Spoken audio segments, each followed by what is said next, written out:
Well, it was a packed day for President Park Geun-hye, who is now in Russia for the G20 Summit in Saint Petersburg. She spent the hours before the meeting holding a bilateral summit with the Italian Prime Minister and discussions with UN Secretary General Ban Ki-moon. Our presidential office correspondent Eoh Jin-joo, who is traveling with the president, sends us this report.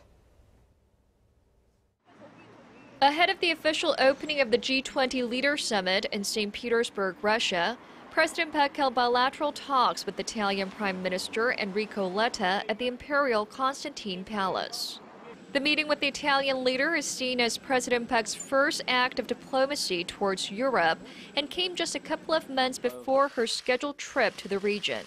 During the one-on-one summit, the two leaders discussed ways to expand cooperation in economic affairs and trade based on the Korea-EU FTA and exchanged views on a variety of pending issues.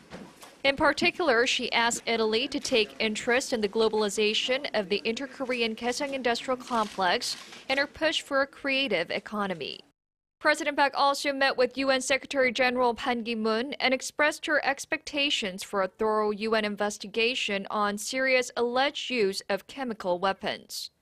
The Korean president will continue on with her bilateral meetings with three more leaders: Kazakh President Nursultan Nazarbayev, German Chancellor Angela Merkel, and Russian President Vladimir Putin on Friday.